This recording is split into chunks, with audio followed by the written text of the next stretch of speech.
Before we start, if you have any suggestions, please drop them in the comments below to help me get better. Thank you all. 3 brothers who spoiled the child nobody wanted. When my mother was pregnant with me, the village fortune teller declared with absolute confidence that she was carrying a son. The whole family waited in breathless anticipation. Mom hid herself away through the entire pregnancy, sleeping from village to village to avoid the authorities, and finally gave birth to me on a bone-cold winter day. I was a girl. The moment my first cry rang out, every face in the room fell. Grandmother had brought 30 eggs to nourish my mother after the birth. She took them all back. Father carried me outside with the intention of leaving me on the mountain.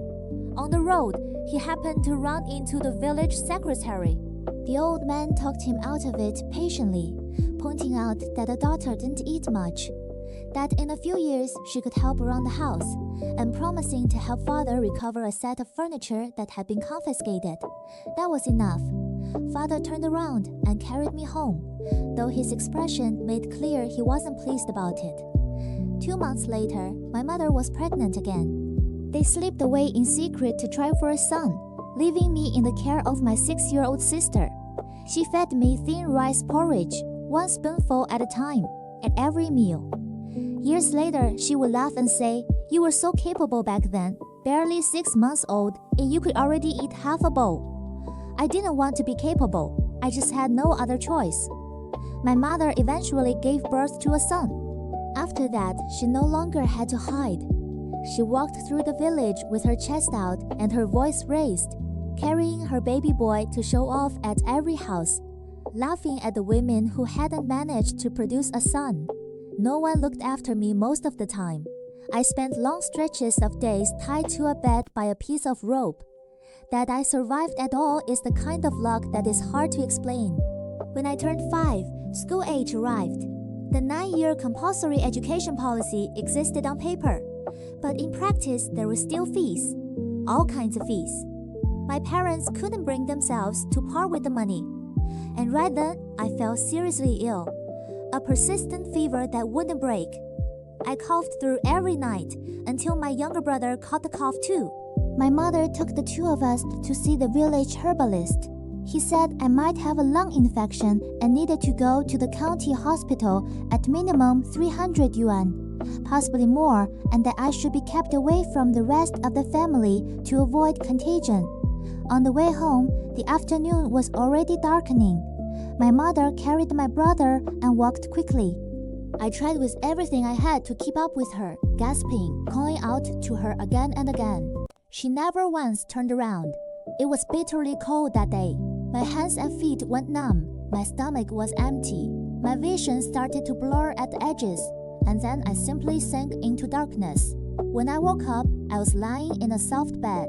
A few older children stood in a ring around me, staring with the wide, curious eyes of people who have found something strange.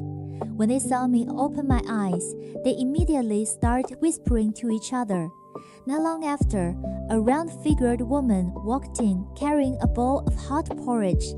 Inside the bowl was a golden egg, bright as a small sun. I ate every grain without leaving a single one. Aunt Mai was going to take me back to my family, in a small village like ours. A few questions to the right people were enough to figure out which household a child belonged to. She carried me on her back, her 3 older sons chattering the whole way and calling me little sister.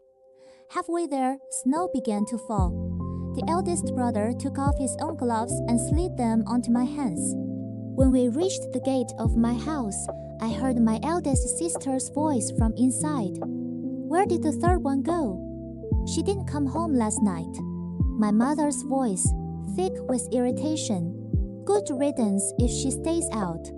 One less person to spread her sickness to the baby." I coughed hard. My mother pushed the door open, looked at me, and her eyes held nothing but disappointment.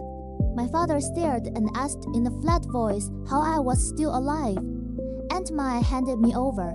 Then she turned and led her 3 sons back the way they'd come. The snow was coming down harder now. I stood in the yard and watched their figures grow smaller and smaller until they disappeared. The eldest brother had given me his gloves, but I was still cold. Father told me to go feed the pigs. I didn't move. He picked up a broom and started toward me. Aunt Mai came back. She stood between me and my father. She looked at me for a long time. Then she sighed a soft, quiet sound and said, "Why don't you give her to me? My family has been wanting a daughter." My foster mother paid 50 yuan. Under the witness of the village secretary and several village elders, I was officially made her daughter. As I left, my birth mother couldn't resist getting in one last word. "The child was weak and unlucky. Take her at your own risk. Don't come back expecting a refund if she doesn't work out." My foster mother got me changed into her third son's old clothes. She bought me socks and warm shoes. Every day I was given a soft-boiled egg. At night, my foster mother held me while I slept, and the warmth of her arms was something I had never felt before. In the middle of the night, when I tried to smother my coughs, she would gently pat my back until the pressure eased. The three brothers were good to me too. Anything worth eating, anything fun, they put me first. Those days were so beautiful, I was afraid to trust them.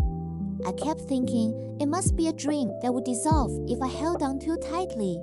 As winter deepened, the minor New Year holiday arrived, and so did my foster father.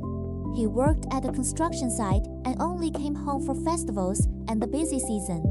He was tall and quiet, with a face that rarely showed the warmth. When my foster mother pushed me forward to meet him, he frowned slightly. His eyes made his feelings plain. He didn't like me. That night, I pretended to sleep and listened to them talk. He said the house wasn't wealthy enough to feed an extra child. She said it wasn't about the cost. Once you take in a child, you're responsible for her entire life. Her voice dropped. "I have no more money. Do you? I need to take her to the doctor tomorrow. She's been coughing for so long, this isn't right." There was silence, then the sound of rustling in the coat pocket. The next morning before dawn, my foster mother came to wake me for the trip to the hospital. I grabbed the doorframe and refused to go. I didn't want them spending money on me. I was terrified that if they saw me as too much trouble, they'd send me back. We struggled back and forth for a while. Then my foster father got up. He picked me up, set me on his back, put on his shoes, and walked out the door without a word. As luck would have it, we met a traditional medicine doctor on the road who was home for the holidays. He checked my pulse and said my condition wasn't serious. My body had just been weakened over a long period of time. With careful tending, I would recover. He wrote a prescription and charged nothing for the consultation. My foster mother boiled the medicine according to the formula every day. Within 3 days, I was noticeably better. It was the 28th day of the lunar month. The household was busy with New Year preparations. There was a year-end market fair in town, and since I had never seen one, my foster mother took me and the three brothers to go look around. Foster father didn't come. His old contractor still owed him wages, and the man had called asking for a repair job. Father thought he might as well do it and collect what was owed at the same time. Back then, it was common for rural workers to be cheated out of their pay.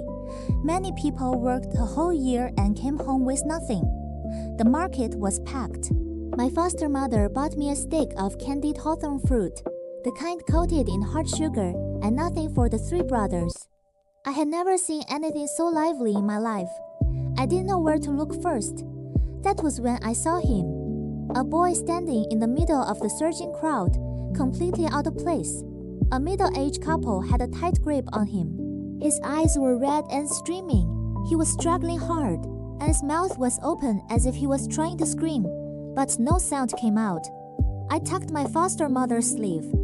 "Aunt Mai, look at that. Something's wrong with that boy." She glanced over. "The clothes are nice, but he's not wearing shoes." She looked more carefully. "His feet are bare and bleeding." She narrowed her eyes at the couple. They looked nervous. As the boy continued to struggle, they started hauling him toward a three-wheeled cart. trying to leave quickly. My foster mother grabbed our hands and moved forward. She was not the kind of person who could walk away from something like this. The couple spoke in an out-of-town accent and insisted it was their son, told her to stay out of family business. But when my foster mother asked the boy directly, he only shook his head over and over while crying. A crowd gathered. My foster mother said, "Show us your documents, or we go to the police station right now." The couple panicked. In the confusion, they abandoned the boy, jumped on the cart, and sped away. My foster mother took all of us children to the police station. We had just reached the door when the plump woman from the village came running, breathless. "Stop worrying about other people's business. Your husband fell off a roof. Go see him." My foster mother's face went white. She was a contract teacher on a small salary. The household depended on my foster father's income. If something happened to him, she had no idea how they would manage. The brothers were terrified, too frozen where they stood. But she steadied herself quickly. She reported the situation to the police, handed us over to the eldest brother, 11 years old, to lead us home, and ran. Before she left, she put both hands on the eldest brother's shoulders and looked at him with calm, serious eyes. "You're the eldest now. Take care of your siblings. I'm counting on you." Snow fell the whole way home, thick and heavy. Eldest brother held our hands and led us through the white curtain. No one had the heart to speak. The candied hawthorn in my hand was buried under snowflakes. I licked one. It tasted of nothing. Eldest brother cooked porridge, but none of us could eat. Only the silent boy was hungry enough to drain a large bowl completely.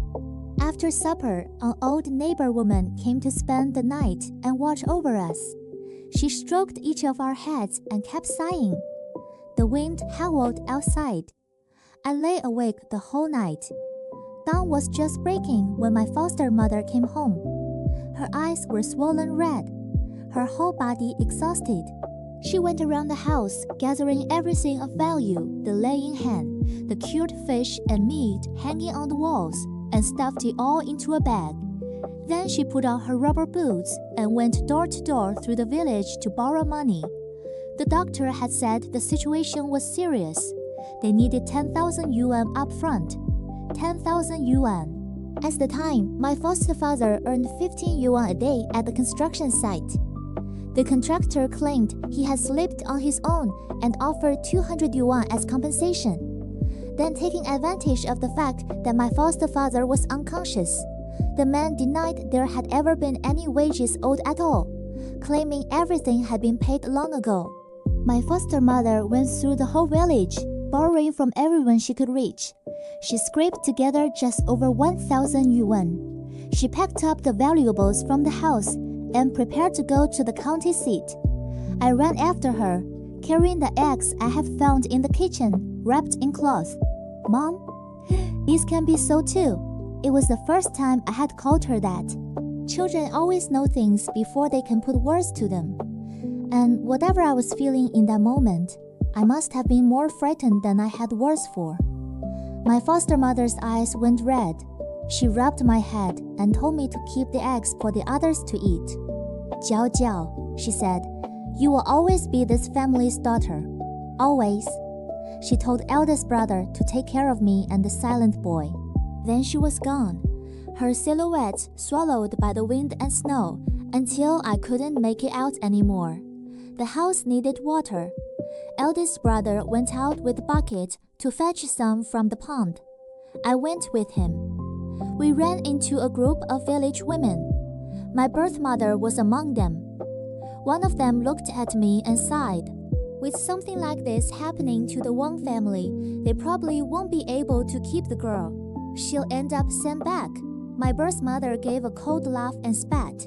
"That child is a curse. Old Wang was perfectly healthy before they brought her home, and look what happened. If she ever comes back to my door, don't even think about letting her in. She's not going to ruin my son. Better if she dies outside somewhere." Eldest brother's hand tightened hard around mine. Every word came out clear and steady. "Jiao Jiao is my little sister. As long as I have food to eat, she will never go hungry. We are never, under any circumstances, taking her back there. My eyes filled with tears. My birth mother scoffed. You're just a kid. Who gave you the right to make that decision? His face went red. The neighbor woman standing nearby sighed and said gently, You've said enough. Whatever she is, Jiao Jiao is still your biological daughter. Don't you want her to have a good life? Others murmured in agreement. My birth mother pulled a face. Of course I want her to have a good life. I even want her to grow up rich and comfortable. But that's just not her destiny. At noon, I ate only a portion the size of an egg, pulling back deliberately, thinking maybe if I ate less, it would be one fewer burden on the family. But eldest brother looked over and scooped a full bowl of rice, placed it in front of me, then ladled out the last of the braised egg and added it to my bowl. Eat. Then he turned to the silent boy and added a spoonful to his bowl too. You eat more too. The boy struggled for a long time.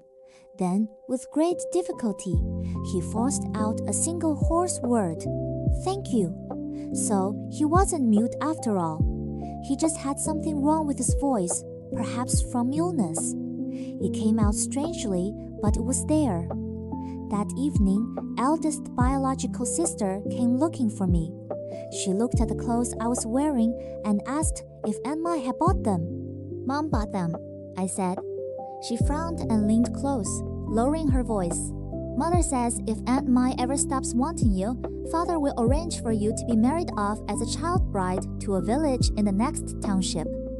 She said she was only telling me because we were sisters. That night, my foster mother didn't come back. She was still at the hospital. The neighbor came again to sleep over. I dreamed of nightmares being sent back, being locked in an iron cage, being beaten with a rod. I woke up in a cold sweat.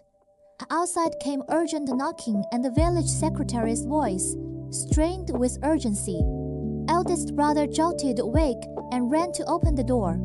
It wasn't what we feared. It was the silent boy's real parents. They were well-dressed, shoes polished, faces tight with a worry they couldn't conceal. The moment the woman saw her son, still half asleep and blinking, she rushed forward and pulled him into her arms, crying in great heaving sobs. The boy struggled to form sounds for a long time, then finally forced out one rough, rasping word, "Mom." The woman only cried harder. The boy used gestures and sounds to piece together the whole story. Bit by bit, the adults understood what had happened. The woman held her son and wouldn't let go, tears running without stopping. Then she turned and grabbed my hand with both of hers, thanking me again and again. "Jiao Jiao, what would you like? We'll buy you anything." I thought for a moment. I just want my dad to be okay. The village secretary sighed and explained the situation. He said both my foster parents were good people. Jiao Jiao was their foster daughter. It was just that heaven didn't seem to favor the kind. The man who had been silent through all of it finally spoke. His voice was low and certain. Good people will always be rewarded. He reached out and patted my head. "Your father is going to be all right." That night, they stayed at our house. The next morning, Uncle Zhang and Aunt Li drove all of us to the county hospital. It was the first time I had ever ridden in a car. The three boys and I crowded onto the back seat, pressed together, half giddy and half nervous. When we arrived at the hospital, we found my foster mother standing outside the emergency room, begging a doctor to operate on my foster father. Without enough money up front, the doctor could only shake his head. Uncle Zhang didn't say a word. He walked to the payment window and settled the full amount on the spot. Moments later, senior hospital staff appeared and arranged for the best surgeons to take over the case directly. By afternoon, a man with a large belly and a briefcase appeared, and behind him, the contractor. The man bowed and scraped before Uncle Zhang and kept calling him Director Zhang. He hurried to repay every yuan of back wages owed and promised to cover all medical costs. Everything happened as in a dream. All of us stood very still. No one quite dared believe it. My foster mother couldn't stop thanking them. Aunt Lee gripped her hand, her voice rough. If it weren't for you, Dawen would have been taken. If something had happened to my son, what would my life even mean? Her eyes were already red. The two women held each other and cried. From their conversation, I gradually pieced together the picture. Uncle Zhang and Aunt Lee were senior officials in the province, returning to their hometown for the New Year holiday. They had waited until their 30s to have Dawen. Normally, a nanny looked after him, but this trip, the nanny wasn't alone, and in a moment of inattention, human traffickers had gotten to him.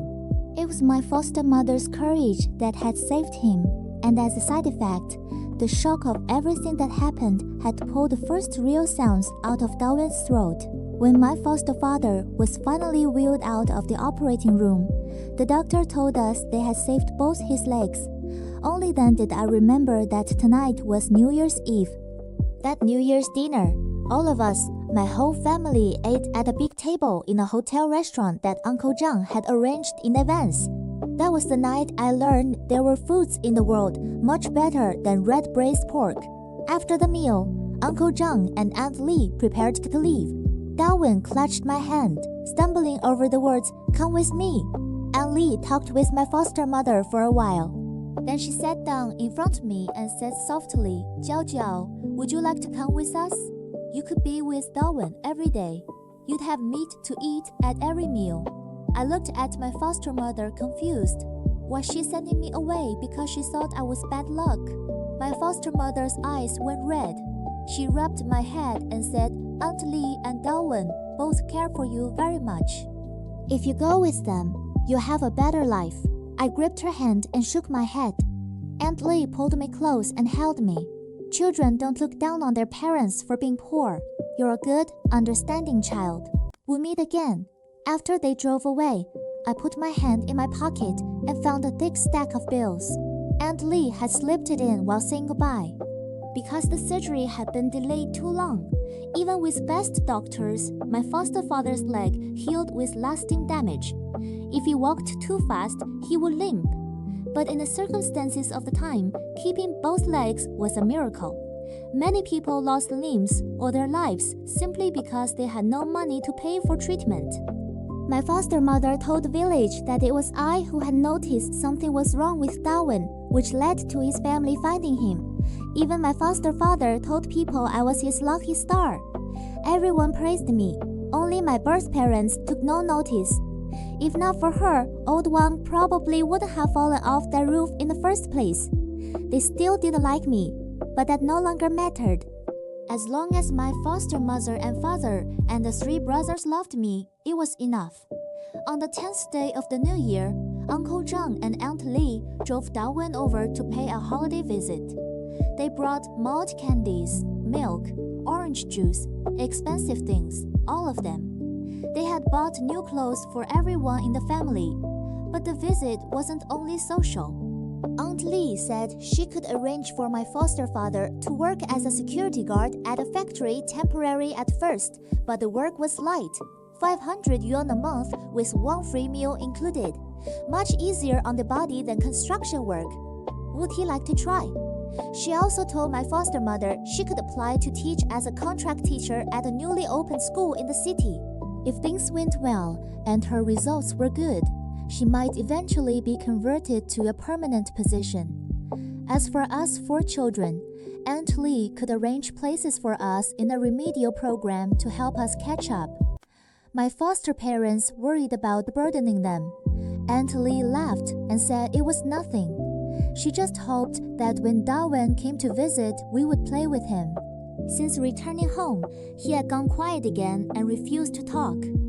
It was only when she mentioned coming to see us that he had opened his mouth.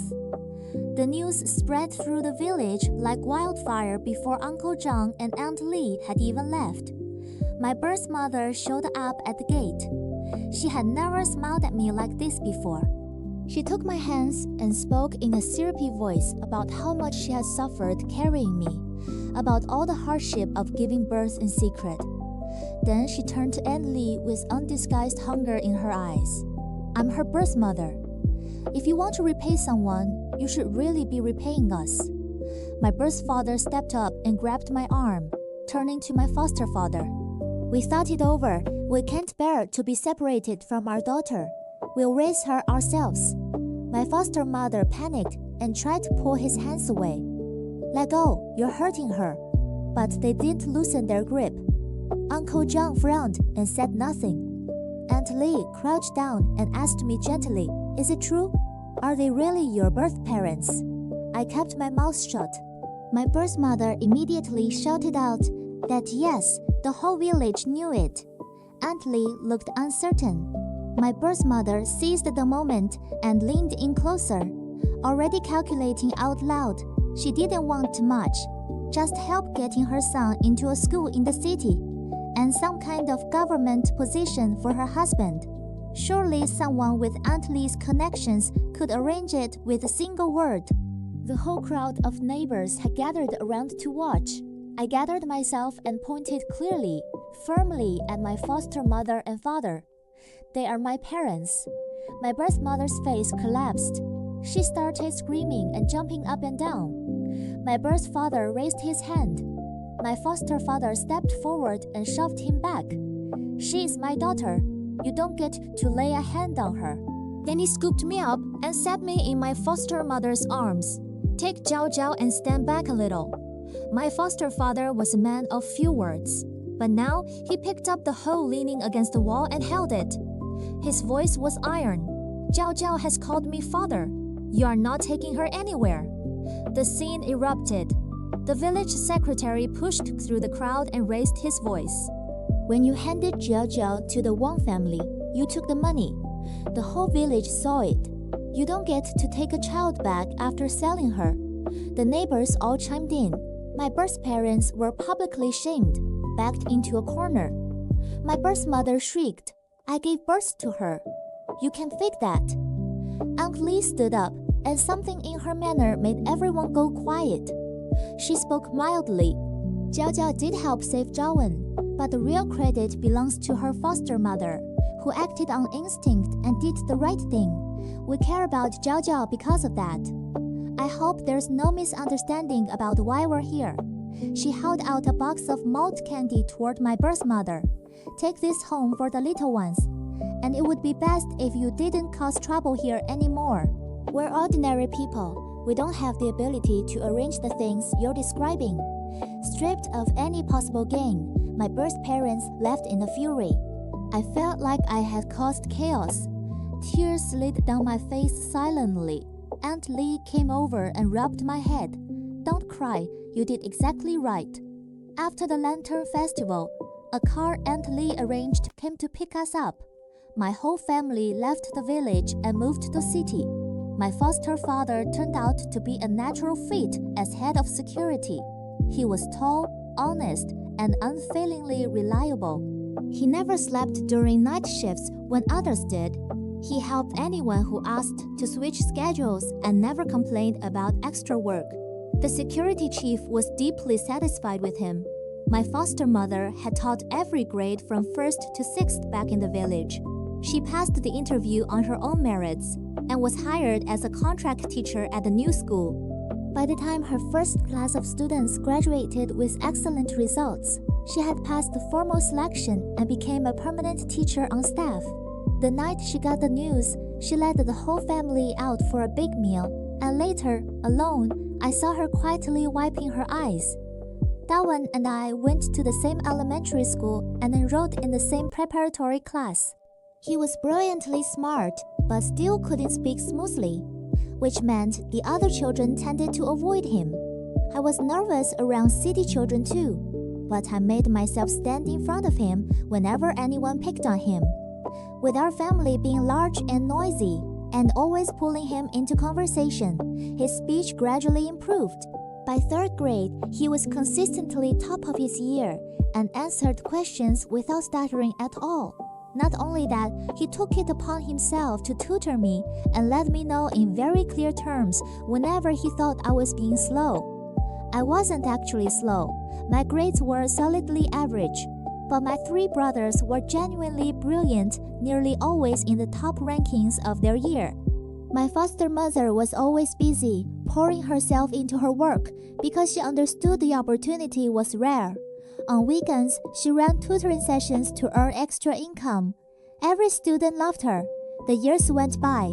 Junior high entrance exams came. My foster mother hired a tutor for me. Dawen also spent his own time helping me study, but perhaps I simply wasn't built for academic excellence. No matter how hard I worked, my scores didn't climb. The night before the exam, my foster mother brought me a cup of warm milk and sat on the edge of my bed. Don't put so much pressure on yourself. If you don't pass into high school, I'll have you study nursing. That's a fine path too. Just take the test with a clear head. After the exam, my grandmother on my foster mother's side fell ill. We went back to the village to see her. Grandmother had 2 sons and 1 daughter. Among all the grandchildren, I was the only girl. Even though I wasn't blood, she was especially fond of me. I helped her wash her face and hands, and she tried to slip a little packet of money from under her pillow into my pocket for spending money. The next morning, my birth mother arrived. She had brought along a middle-aged man, heavyset, well over 200 pounds, a face all jowls and flesh. This was the future husband she had found for me. He owned a pig farm with several hundred animals in his care. What do you need all this schooling for anyway? You were never going to pass. Boss Wang here, he's got a real operation going. Sure, he's a little older, but older means he'll treat you better. You'll walk into that household as the mistress of the place. How good is that? Boss Wang looked me over from head to toe and nodded in satisfaction. He held up 2 fingers with a smug little smile. 200,000 for the bride price. Bear me a son and I'll add another 100,000 on top. My birth mother pulled my foster mother aside and whispered in her ear, I won't let you come out of this empty-handed either. 200,000 total. I take 150. You keep 50. Call it payment for raising her all these years. My foster mother nearly fainted. I was not yet 16 years old. My birth mother raised her voice, self-satisfied. That's exactly why she's valuable. Wait until she's in her mid-20s and nobody will want her. My grandmother hauled herself out of bed and grabbed a broom. My 2 uncles were hot-tempered men. They went for their shovels. My 3 brothers rolled up their sleeves and reached for sticks. The eldest uncle took a swing in Boss Wang's direction. Got a little money and think you're something. Go look in the mirror. A face like that, and you think you can marry my niece. My foster mother's aunt came running in from the kitchen with her chopping knife. We have exactly 1 niece in this whole family. You don't get to come to our door and step all over her. As for you, you great fat pig, my sister-in-law is still a fine woman who can produce plenty more piglets. Why don't you marry her instead? My foster mother held me close and said, in a voice that left no room for argument, Jiao Jiao is my daughter. Her household registration is in the Wang family. Her future is my responsibility. Don't come scheming here again. The fat boss fled, pale to the roots of his hair. My birth mother was still muttering, even if I didn't pass the high school exam, I'd still have to get married eventually. And who else would spend that kind of money? Then my foster mother's old Nokia phone rang. The homeroom teacher calling. The high school exam scores were out. I had done shockingly well, 50 points above my usual performance. High school admission was completely secured. My foster mother started crying happy tears. She straightened up and looked straight at my birth mother. Who said my Jiao Jiao couldn't pass? She's brilliant. And she's not just going to high school, she's going to university after that. With combined force of my uncles, aunts, and brothers, my birth mother and the fat pig farmer were chased off the property. That evening, my foster mother sat with me and held my hand. Jiao Jiao, women have a harder road. You have to work twice as hard as everyone else. Promise me. Dawen and I were admitted to the same high school. He ranked first. I ranked near the bottom. He was placed in the honors track. I was in the regular one. He was on the first floor. I was on the fourth. But every day after school, he was top of his class, good-looking, and constantly the center of attention, which meant people started to gossip about us. I felt the pressure, and one day on the way home, I finally said it out loud. Dawen, maybe from now on, we should go home separately. Why? Because they're saying we're in a relationship. No, then you have no business listening to that kind of nonsense. And he kept waiting for me, same as before. The homeroom teacher eventually called him in for a talk. Dawen said plainly, "She's like a little sister to me." The teacher apparently watched us for a while after that, and finding no signs of a real romance, and seeing that Dawen's grades hadn't slipped. But this brought me a different problem entirely. A flood of girls started asking me to pass along their love letters to Dawen. I did it a few times, and then Dawen reported me to my foster mother. After that, I refused to do it at all, which earned me a number of quiet enemies for no reason I had chosen. By the time even my foster mother had quietly given up hope, Dawen was still sitting with me every night, going through every point one more time, patient as a mountain. His persistence made it impossible for me to give up. I could only push myself to maintain at least an average. Then, in our senior year, the Jiang family ran into trouble. Aunt Li was forced to take a leave of absence. Within a few days, her hair had gone noticeably gray. I didn't understand it. Uncle Jiang and Aunt Li were good people. How had it come to this? My foster mother told me the word of adults doesn't have absolute right and wrong. Sometimes simply standing on the wrong side of a political line. The truth was that over the years, my foster parents had been careful not to get too close to the Zhang family. My foster mother had once said that a gentleman's friendship should be as mild as water. The Zhangs had helped us enormously, but she had never used that connection for personal gain. Now that Uncle Zhang was in trouble, my foster mother did the opposite. She gathered all the family savings, walked to the Aunt Li's door, and handed her the bank card. No one knew exactly what they said in that closed room. When the door opened, Aunt Li's eyes were red. She pushed the card back. "Don't say I'm being blunt. This amount won't make a difference right now. But if something happens to Lao Zhang and me, please look after Dawen. Treat him as your own." My foster mother made a promise without hesitation. On the surface, Dawen looked the same as always, but I knew he was struggling badly. His scores fell out of the top 3 for the first time. I started pulling him along with me everywhere. Meals, studying, the walk to school, the walk home. Both weekend days, I wouldn't let him out of my sight. One rare free afternoon, I dragged him out to walk along the river. The sky changed suddenly. The wind picked up, and the riverbank was nearly empty. I was thinking of heading back when I saw an old man fall in. He thrashed a few times and began to sink. I didn't think. I kicked off my shoes and jumped in. I had grown up near a pond in the village and learned to swim at 3 years old. My foster mother had also enrolled me in proper swimming lessons when we moved to the city. But in a real life or death struggle, the old man grabbed my throat in panic, and I swallowed water, choking hard. Dawen found a long bamboo pole on the bank and managed to pull both of us out. The moment we were on solid ground, he tore into me. "Are you out of your mind? You love playing the hero that much?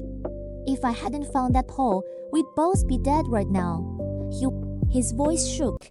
I held my trembling hands together. "Dawen, I'm so cold." He looked at me. His eyes went red. He yanked off his jacket and wrapped it tight around me. "Jiao Jiao, promise me don't do something reckless like that again, please." The ambulance took me and the old man to the hospital. I was fine, but Dawen insisted the doctor. Not long after, my foster mother and Aunt Li both came running, both pale, both scolding me non-stop for being reckless. Then someone knocked on the door. A man of about 60, a face I thought I recognized, spoke quietly from the doorway. "Excuse me, is this the room of Wang Jiao Jiao?" Aunt Li turned. She gave a slight start, then bowed formally. Secretary Gui. Secretary Gui looked surprised, studying my face. You're acquainted with Jiao Jiao. In that moment, it came back to me. I had seen this man on the news only days ago. Dawen had said quietly, then I hope he's one of the honest ones, that he can bring justice back to my father. I glanced at my foster mother. So I said, in my most plaintive voice, Foster mom, I thought I was just a junior she knew. Does that mean I'm not your beloved daughter? Aunt Lee paused. Then she understood exactly what I was doing. She rubbed my head warmly. What a silly girl. Secretary Gui had come to thank me. I shook my head. It wasn't just me. If Dawen had found the bamboo pole in time, He can't swim, but I could see he was ready to jump in anyway. Secretary Gui looked at Dawen for a long moment. Miss Lee, he said, you've raised your son well. Aunt Lee smiled faintly. The secretary is too kind. After we saw Secretary Gui out, Aunt Lee turned to me. Jiao Jiao, thank you. What made you think of that? You always told me to help Aunt Lee if the chance ever came. And she's Dawen's mother. Helping her is the same as helping him. Aunt Lee shook her head. Secretary Gui isn't a man to be fooled so easily. He'll check the security camera footage.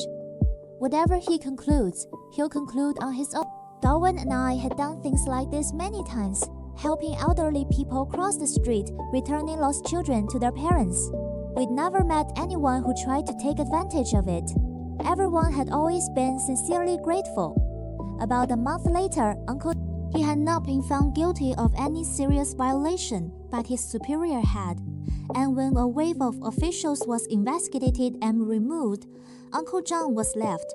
Because he was capable and his position needed to be filled, he was not only kept on but promoted. My foster mother was genuinely happy for them, but she kept her distance. She didn't go calling on Aunt Lee frequently. As long as they were living well, that was enough. Caring about someone doesn't have to be spoken aloud. It can just be kept quietly in your heart. But Aunt Lee thought differently. Near the New Year holiday, she invited my foster mother assumed it was a family gathering. When we arrived and Aunt Lee began introducing people, she realized the head of the district education bureau was also at the table. The dinner was simple. People ate, chatted. Nothing important was said outright. When we left, my foster mother told Aunt Lee it wasn't necessary. Aunt Lee patted her hand gently. This is what you deserve. After the holiday, my foster mother was transferred to teach at a key district elementary school. On the minor New Year holiday, Secretary Gui sent a car to bring me and Dawen to his home for a meal. The house was not large. The furnishings were plain and practical. He brought out a dented tin box from a drawer, rummaged through it, and Come, young ones, this is your New Year's money. Slip it into your pockets and don't let your mother see. It turned out Secretary Gui had once had twin sons, born after him. They had both drowned in an accident. Now he suffered memory loss. He seemed to believe, in the fog of his mind, that I and Dawen were. After the New Year, the state-owned factory where my foster father worked went through corporate restructuring. Many workers were let go. My foster father kept his post and was given a few more security staff to manage. His salary went up slightly. My college entrance exam was bearing down on me. And with my academic record, I was fighting just to land inside the borderline for any university at all. My foster parents were so anxious they barely spoke above a whisper at home for fear of disturbing my studies. Dawen, meanwhile, was doing his pinched old man face over my homework. What university do you think you're getting into? Eldest brother was nearly done with his master's degree. Second brother had passed his graduate school exams. Third brother was in university. All three of them were unfailingly cheerful about my situation if I didn't get in somewhere great. Between the three of them and Dawen, I had four people who would make sure I'd never struggle. That made sense to me. Still, I spent the days before the exam drilling practice papers furiously, if only to ease my own mind. After the exam, my foster mother took us all back to the village to burn paper offerings at the ancestor's grave. My foster mother was a strict materialist. The fact that she was doing this anyway said everything. My birth mother was there and laughed at her for it. If she wanted to pray for results, she should come pray at my birth family's ancestral grave, since that was where my real bloodline was. My foster mother almost Village gatherings during New Year always brought out a particular kind of atmosphere, people comparing incomes, jobs, and children's academic achievements. My poor grades were village-wide knowledge. My eldest biological sister had married and had 2 daughters. She was pregnant with a 3rd. She looked at me with envious eyes. Even if you only test into a vocational college, they'll keep supporting you. I asked why she'd had so many children. She said plainly, I need a son. I had it checked. This one's definitely a boy. I smiled and said nothing, because there was nothing to say. The days of waiting for exam results, my foster parents sat glued to their tablet every day, comparing every community college and low-ranked university's admission scores from previous years. I desperately wanted to tell them there was a chance I might test into a top-ranked school, but I was terrified that if I said it and then failed, their disappointment would be too much. Dawen came to my door early in the morning. Results are out. I came to check together. I made him show me his score first. True to form, sky high, consistent. Tsinghua was not going to be an issue. Your turn, he said. He was more nervous than I was. He typed in my candidate number and made 2 typos before getting it right. The number appeared. 585. Checked again. Still 585. Everyone stood in stunned silence. I had never once hit anything close to this in practice, I said a little sheepishly. Before the exam, I worked through a few simulation papers. Turns out, I randomly hit on some of the same major question types. I had done it just to calm myself down. My foster parents' faces split open with joy they couldn't contain. Based on historical cutoff scores, 585 could put me into a top national key university. This was earth-shaking news. My foster mother went everywhere giving thanks to the temple, to the ancestor's grave, and the whole village found out that I had tested. Begrudgingly or not, they had to give credit where it was due. A celebration feast was held, as tradition required. My birth mother came too. Remarkably, she showed up carrying 2 chickens and 30 eggs, saying they were to nourish me. She had aged considerably. When she smiled, her face was a map of wrinkles. I suffered so. I only gave you away because times were hard. I could see the Wang family had no daughter and would certainly treat you well. Truth is, you've never left my heart all these years. Seeing you pass this exam, I'm so proud. You're so smart, just like your mother. My eldest biological sister waddled up behind her, enormous belly first. Jiao Jiao, no matter what, helping your brother is only natural for family.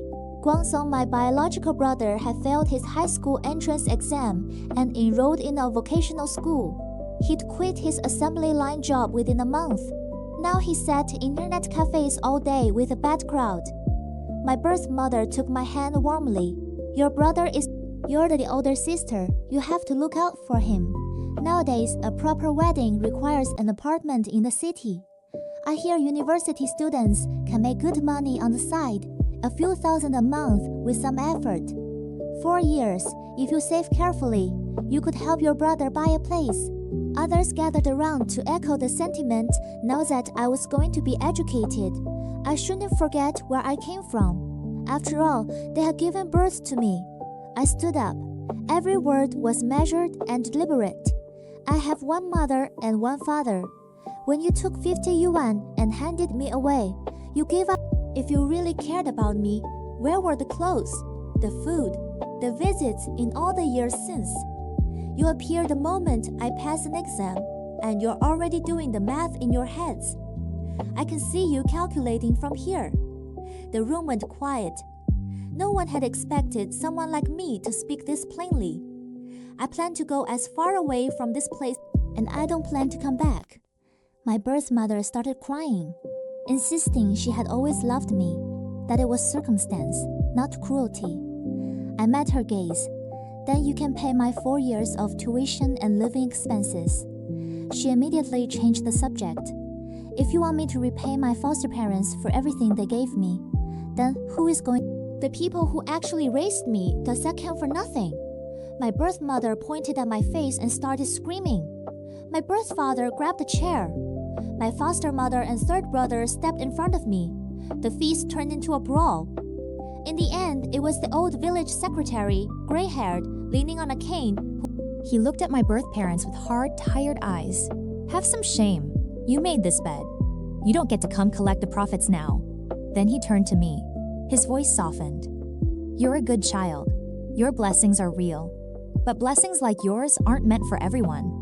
My birth parents left without eating a single bite, taking their My eldest biological sister grumbled at me as she left. "You're so cold. We're family." She was the same age as eldest brother, but she looked 10 years older.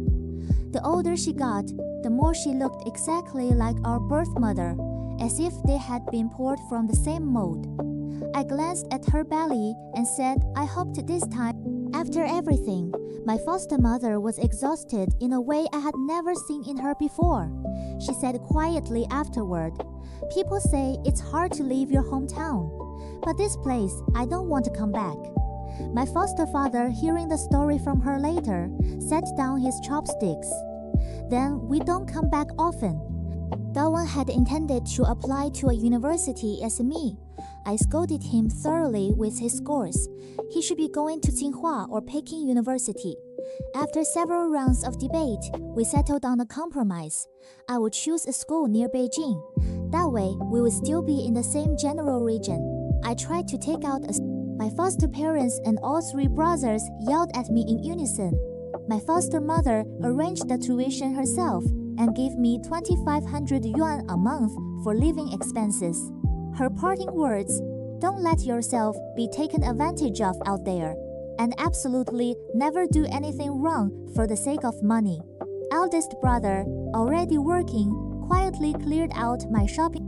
Second brother had a lab stipend and bought me a tablet. Dawen was busy with his studies, but came to visit every 2 weeks, sometimes just to watch a movie and have a meal before rushing back. I told him he didn't need to make the trip so often. He didn't listen. My dorm mates all said Dawen liked me. I said we were like siblings. They looked at me like I was missing something obvious. In my second year, the president of the student council in my department began pursuing me. I had a perfectly ordinary appearance and unremarkable grades. I genuinely didn't understand why he would notice me, but he said he liked my personality, that being around me, he was impressive by any measure, with plenty of people after him already. I found myself uncertain. I called Dawen. "What do you think? Should I try dating someone? He seems decent." The result was that Dawen got on a bus immediately and stood under my dormitory for 2 hours in the middle of night until morning. He took me to breakfast and asked, "When you were little, you said you wanted to eat every meal with me forever. Did you forget?" That was elementary school. I didn't forget. His voice was a little rough. "You can't say something like that and then not keep your word. But we're grown up now." He looked at me. His gaze was so direct and so steady that I felt my... Then he reached out, pulled me close, and held me there arms tight, like he was trying to press me into his bones. "Jiao Jiao, be my girlfriend. We'll be together for the rest of our lives." My mind was total chaos. Something felt different, but I couldn't name what. Looking at his face, the desperate, earnest, almost helpless look in his eyes, I could... So in that confusing half-accident, the student council president was not happy about it. But when he met Dawen in person, he stepped back on his own. By any measure, intelligence, looks, family background, Dawen had him thoroughly outmatched. and life after that was essentially the same as before. Dawen was just a little more attached to my side. The biggest difference was that every time I stood in front of Aunt Lee at holidays, I felt like I had stolen something precious from her and was waiting to be found out. We had been together a full year before we had our first kiss at Christmas. My dorm mates cried when they heard. They said it was about time we figured it out. After that kiss, something in how I felt about Dawen really did change. He was no longer like a brother. He had become something different, a man who occupied his own particular, irreplaceable space. Third brother was the only one who knew about us.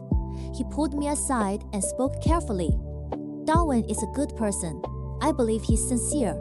But the gap between your families is enormous. Uncle John is a senior official. Aunt Lee runs a whole department. Dawen is a Tsinghua student, and our parents are an elementary school teacher and a security team captain. You're an average student at a decent university. None of this is what it used to be. He was right. We had grown up, and people were starting to think in grown-up terms. I knew all of it, but like an ostrich, I pretended not to see it. The thing you most dread never disappears just because you look away. In the winter of our final year of university, Aunt Lee invited my whole family to dinner. During the meal, she mentioned that the daughter of an old friend of Uncle John's was returning from studying abroad, a girl about Dawen's age. She seems lovely. I have her contact info. Why don't I send it to you too, so you can get to know each other? The friend was Uncle John's equal in rank. The girl had graduated from a prestigious overseas university.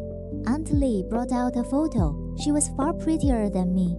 By every measure, background, education, looks, she was a much better match for Dawen than I was.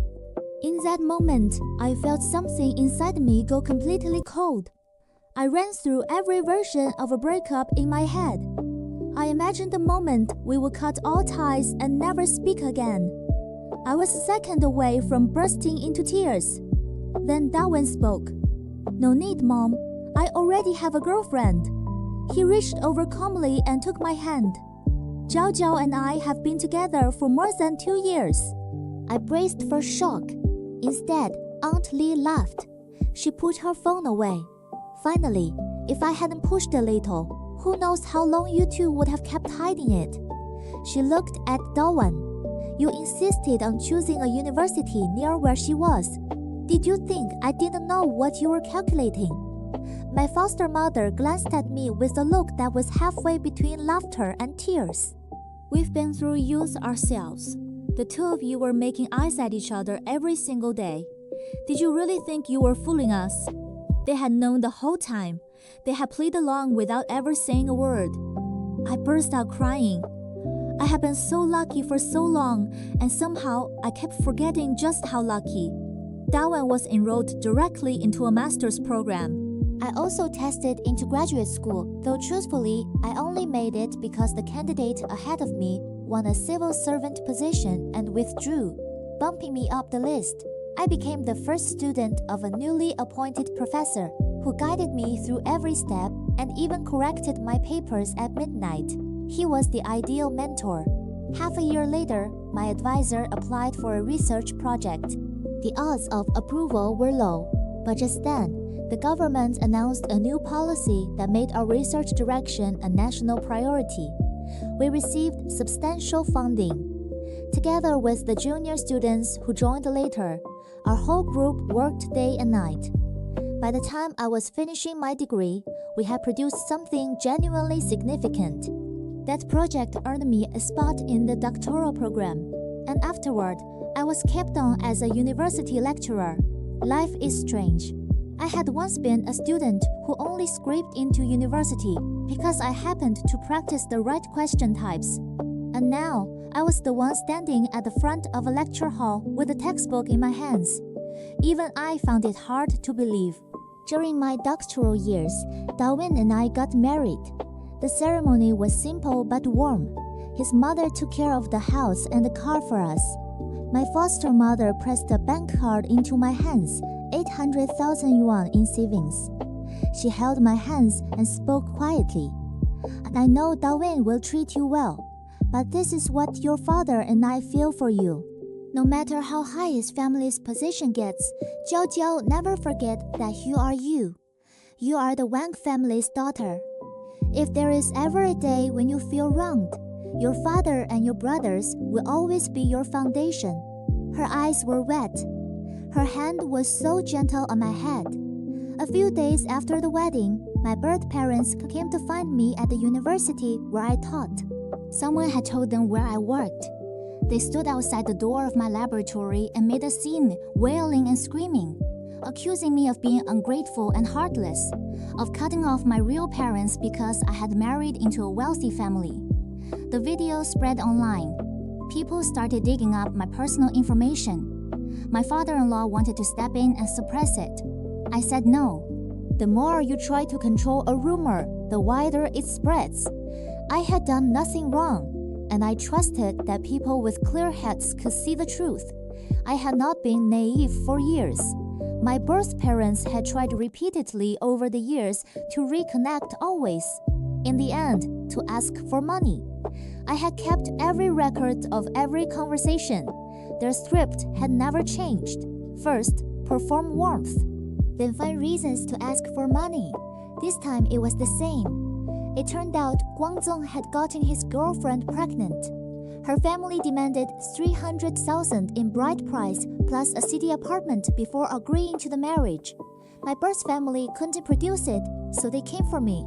I uploaded everything, the chat records and the written agreement from the year they took 50 yuan to give up parental rights over me. The old village secretary, nearly 90 years old but still sharp, recorded his own video testimony. If a child should repay her birth parents, what is there left with which to repay the parents who raised her? And if they were truly in the right, why go to the internet instead of going to court?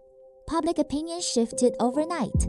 My story also drew out many other women who had been given away by families wanting sons, women who had been carrying the same weight in silence. This was not just my story, it was an entire generation's. My birth family was thoroughly condemned online. People also advised Guangzong's girlfriend to reconsider. She eventually broke up with him. Without the money to make good on the bride price, there was no path forward. After that, my birth family disappeared from my life completely and never came back. 5 years into our marriage, I still had not conceived. My mother-in-law said nothing directly, but every year she reminded us gently to have checkups. She also took me to see a traditional medicine practitioner from a renowned family lineage. As I got older, she mentioned carefully the possibility of IVF. Then, just a few days after she said it, I missed my period. At the hospital, the results showed not just a pregnancy, but twins, a boy and a girl. The day our children were born, my father-in-law was promoted to the position he had long aimed for, the one he would hold until his retirement. Two happy events arriving together. From that point on, my father-in-law declared that our children had brought fortune to the whole family and showered them with adoration. My mother-in-law, now retired, poured everything she had into caring for the twins, with 2 nannies and a devoted grandmother managing the household. I had considerably fewer things to worry about. People say women who give birth later in life pay a harder physical price, but I found the opposite after the delivery. My health and color were actually better than before. Dawen finished his master's and went into corporate research and development. His father had hoped he would go into politics. He had the connections for it, but Dawen wasn't suited to that kind of careful political navigation, and I supported him in going the way that fit him. He was exceptional at what he did and quickly built a reputation for himself. His income and standing rose steadily. In recent years, he had no shortage of admirers. I asked once why he had never been tempted. He smiled a little and said, "Because I will always be that little boy who couldn't speak. No matter how far I go or how high I rise, there's still a frightened, uncertain child inside me. and he only feels truly at peace when you're there. I think heaven gave me more than my fair share. Dawen and I fund scholarships for children in rural mountain areas, especially girls. Because I know that in this world, girls have always had to work twice as hard just to stand on even ground. My foster parents were the light that fell into my life when I needed it most. Now I only hope I can be a small light of my own, one that reaches the children who are still in the dark. Girls like me, who are walking their road with no one ahead of them. I hope they find, as I did, that on every step of the way toward the future, there is a light that will walk beside them. If you're liking the story so far, a quick like, share, and subscribe would mean a lot and keep me going.